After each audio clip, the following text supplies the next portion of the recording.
balade, j'ai remarqué qu'en roulant au pas, en suivant le rythme de la balade, en gros à rouler à 30 ou 40 km/h, dans les vignes, dans les côtes, et ben elle commençait à chauffer, tu vois, parce que en fait tout simplement on roule pas assez vite et il n'y a pas assez de flux d'air qui rentre dans la baie moteur pour bien refroidir le radiateur. Du coup je vais faire un montage avec deux ventilateurs, un interrupteur pour pouvoir mettre un seul ventilo en marche forcée. On se retrouve au garage, je t'installe, je vais démonter tout ça et je te reprends sur l'établi une fois que le radiateur est démonté.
Bon, voilà, le radiateur il est arrivé sur l'établi. Donc là on va essayer de voir un petit peu comment on va pouvoir caser le deuxième ventilo. Le deuxième ventilo il est là, tu vois, c'est un d'origine 4L, c'est un d'occasion, n'est-ce pas, il est pas neuf. Et il fonctionne, j'ai testé sur une batterie, il n'y a pas de problème. Donc là tu vois c'est l'emplacement d'origine du ventilateur. Donc là le but c'est d'en mettre un deuxième à côté. Sauf que, tu vois, ça passe pas, normal. Donc ça, tout le monde le sait très bien que ça passe pas. Donc tu es obligé de décaler légèrement celui-là. Il faut le déplacer aux deux trous d'à côté. Il faut se méfier quand même parce que l'hélice du ventilateur viennent pas trop proche du thermocontact et de la sortie d'eau du radiateur. Et celui-là, on va être obligé de l'éloigner. Voilà, je fais comme ça. On va être obligé de l'éloigner un petit peu en arrière pour que les hélices puissent se chevaucher sans se toucher.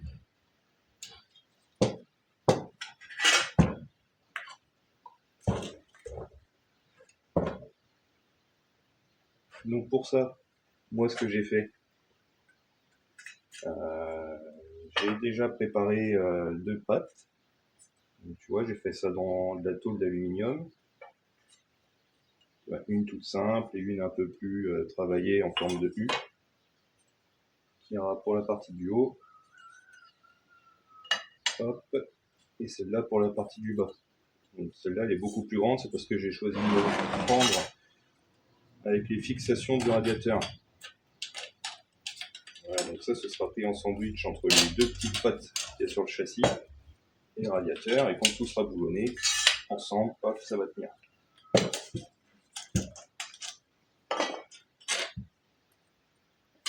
Donc là je te fais l'assemblage sur l'établi, parce que de toute manière c'est plus pratique, parce que dans la voiture t'as de la place, parce que c'est une 4L, d'accord, mais bon, c'est pas un accès exceptionnel, quoi.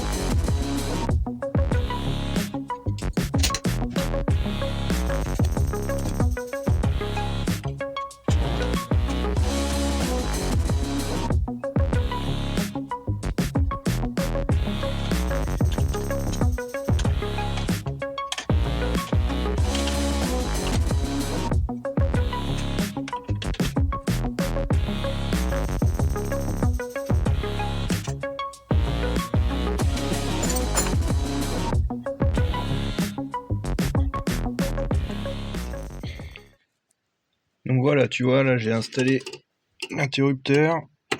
Donc j'ai fait comme je disais, là j'ai percé dans la tablette. Et puis je l'ai fixé à côté du mano de température. Donc pour le câblage, ça a été plutôt simple.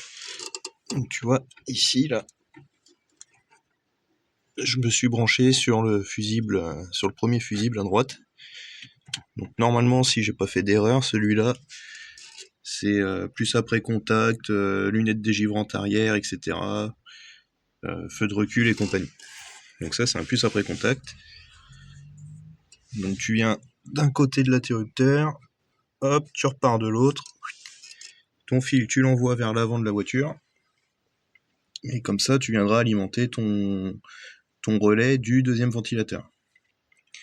Donc avec ce bouton-là, tu mettras en route un seul ventilateur et le thermocontact sur le radiateur te permettra d'enclencher les deux automatiquement en même temps. Donc il y aura un câblage avec une diode pour pouvoir séparer les deux circuits, pour pas que tu puisses mettre les deux ventilateurs en route avec cet interrupteur-là.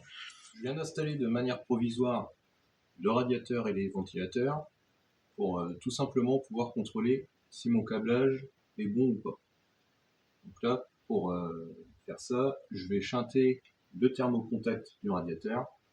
Normalement, les deux ventilos devraient se mettre en route.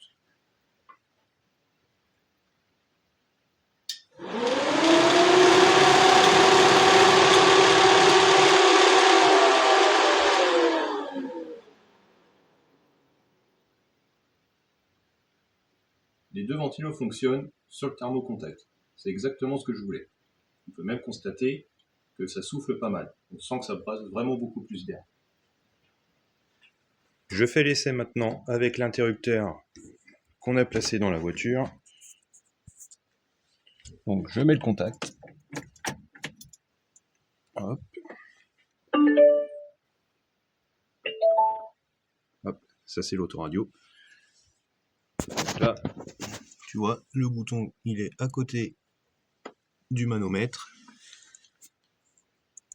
Attention.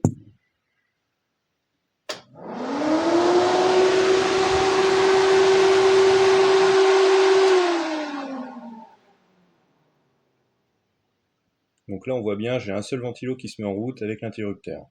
C'est exactement ce que je voulais également. Bon, ça y est, tu vois.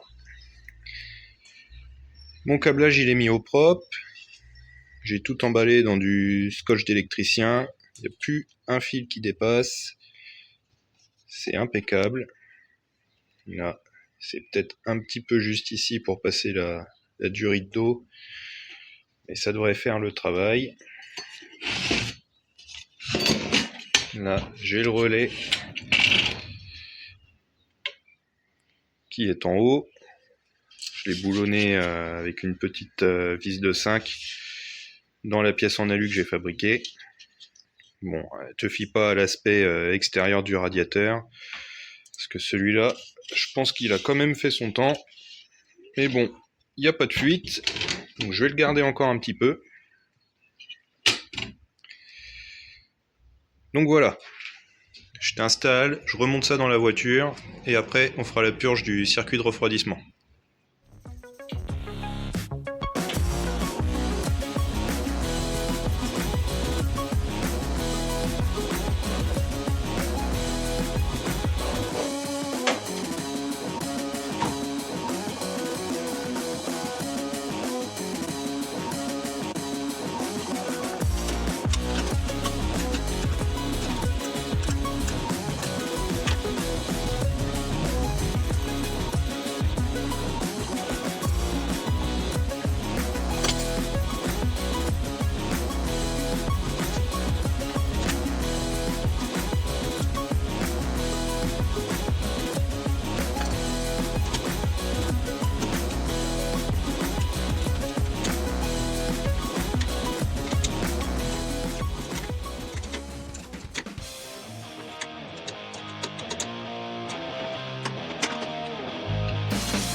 Voilà, le radiateur il est installé.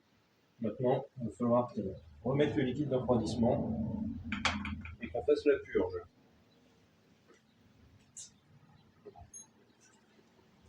Donc une fois que tu as tout bien remis, toutes tes durites, serré tous tes colliers, tu remplis par le bouchon de remplissage à ton radiateur.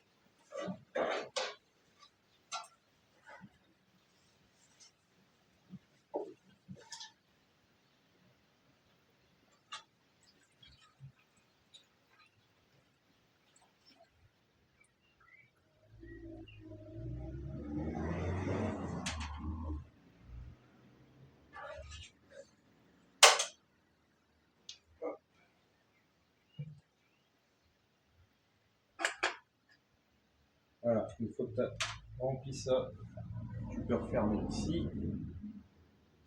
Ce qu'il faut faire,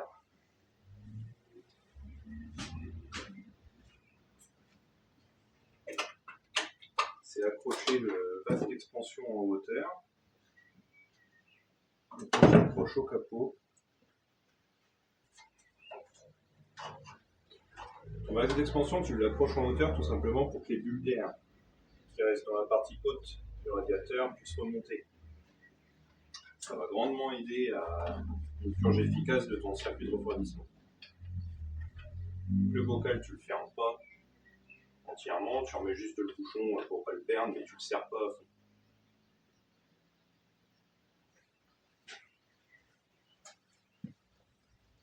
En même temps, je ne pense pas que tu voies.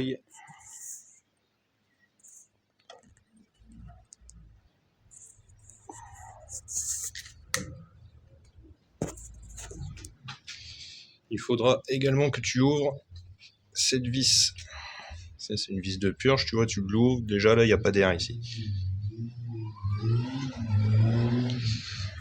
Ça, c'est la vis de purge qu'il y a en haut de ton radiateur de chauffage.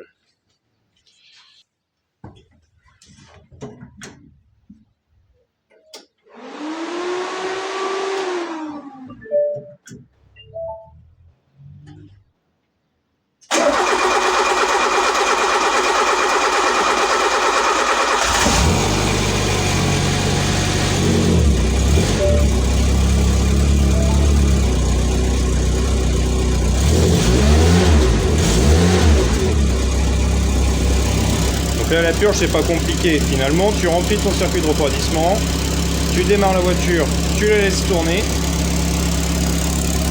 De temps en temps, tu ouvres ta vis de purge en haut pour être sûr de laisser échapper l'air. Et tu surveilles bien ton niveau du bocal, tu vas descendre petit à petit, il faudra que tu en remettes quand tu arrives proche du minimum. Tu laisses tourner la voiture jusqu'à ce que ton ventilateur il se mette en route, une fois, deux fois ou même trois fois. Tu coupes ton moteur, ta purge elle est faite. Voilà, c'est pas plus compliqué. Je peux, si je le souhaite, en mettre un seul en marche forcée avec l'interrupteur dans l'habitacle. Voilà. Et dans cette fonction, quand le moteur sera malgré tout de nouveau chaud, parce que ça pourrait éventuellement arriver, les deux ventilos prendront le relais. Voilà. Donc ça, c'est opérationnel.